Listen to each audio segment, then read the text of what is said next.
I met an old man. I said, tell me your story.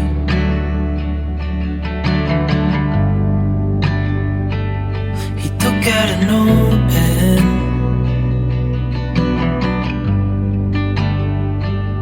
and wrote something for me.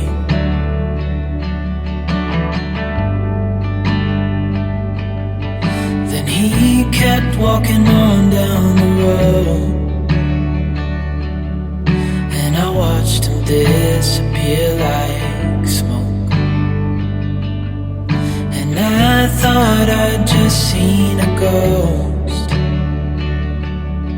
Then I looked down at what he wrote. It said, son, when you grow up you'll be fine. I know you've got questions on your mind. Life is gonna happen one way or the other, whether you like it or not. Stop looking for the answers and you'll find what you've got.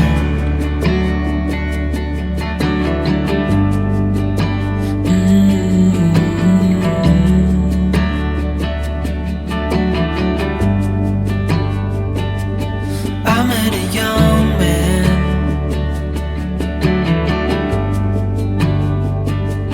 Searching for glory.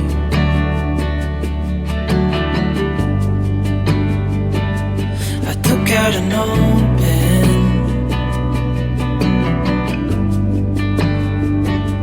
and wrote in my story.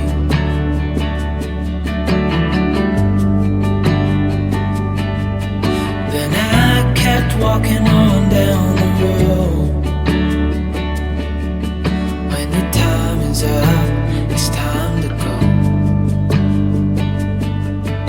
I pray he reads what's on the note and takes to heart what I wrote. I said, son, when you grow up you'll be fine. I know you've got questions on your mind.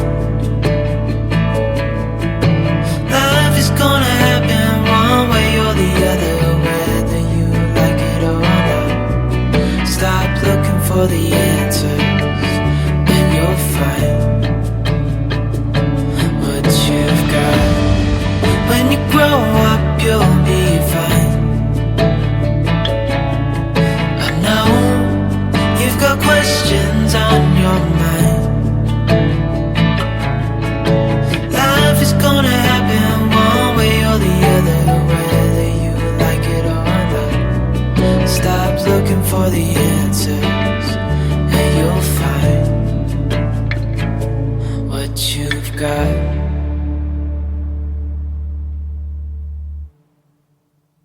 Ladies and gentlemen, you are listening to Life Well Lived by Omobola Stephen. It's an engaging and enlightening talk show on life, relationships, and the business of life. Grab a cup of juice and just chill. Life Well Lived by Omobola Stephen. Live life. Live fully. Welcome, everybody, to this week's episode. We really appreciate you joining us. This podcast really shows us how we can all learn, live, and thrive off of each other. By sharing our knowledge through our conversations, we will impart some knowledge whilst learning ourselves how to progress even further. Here is your host.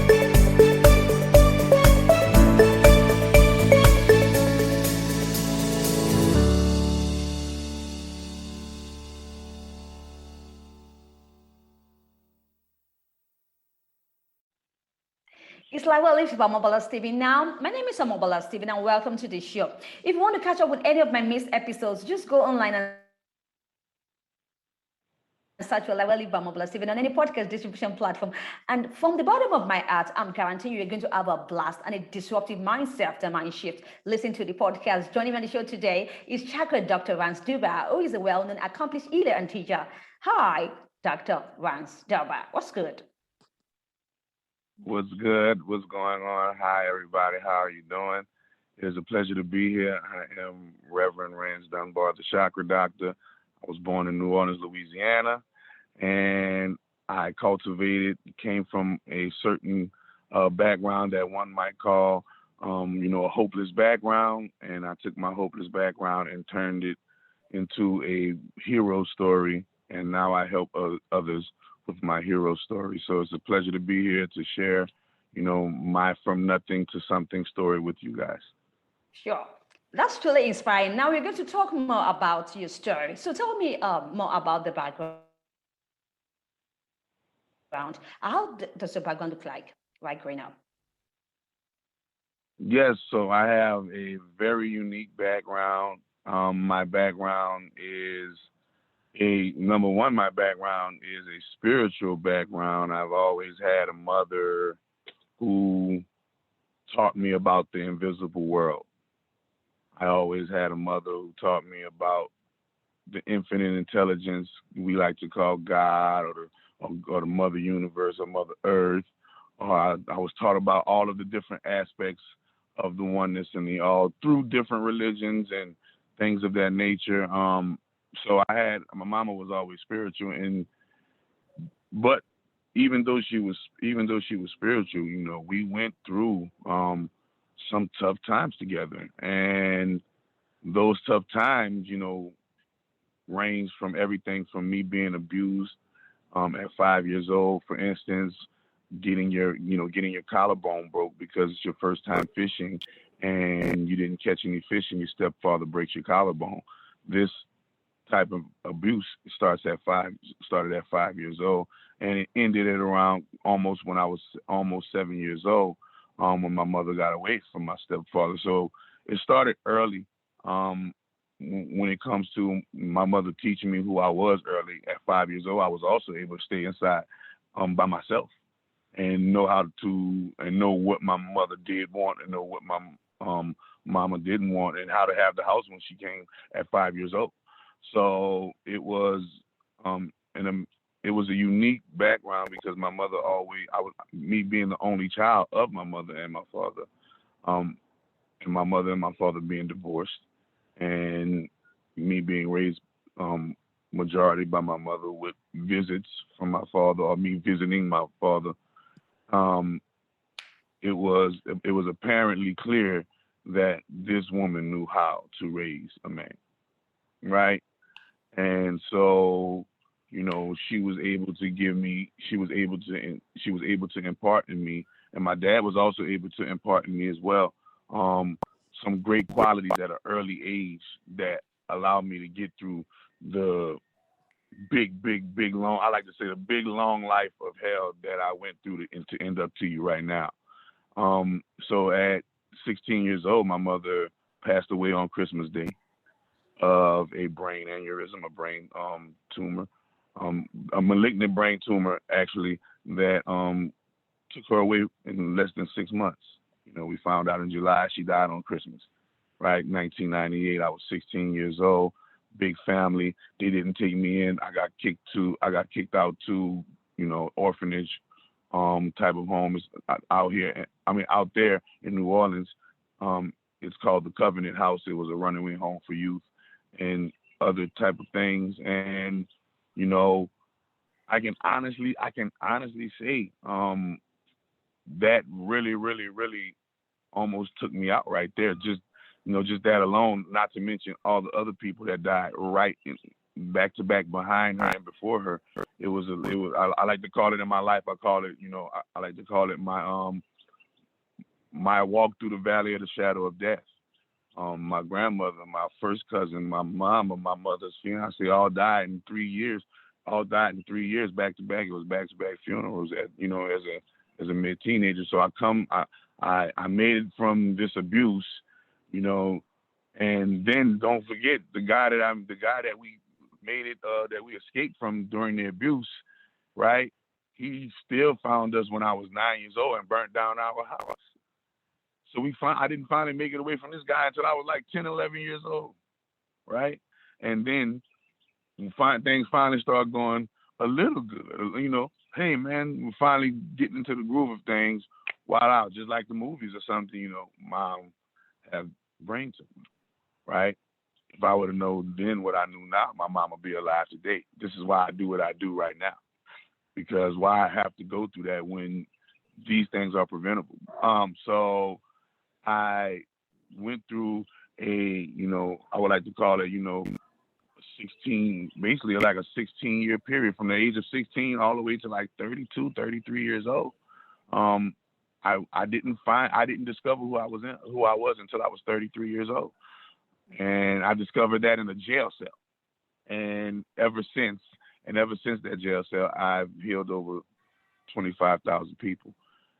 And now my numbers are mounting up when it comes to, evidence and receipts of, hey, is the Chakra Doctor worth it? Is he the next wave? Is he the next thing that we're going to take interest in? And the answer is yes. Right. Great, Dr. Rance. Now, in all of this, what will you say was a jumping off point in life? So the jumping off point in life, I would like to say, came in stages. It was never in my walk. I couldn't actually consider it something like a tree.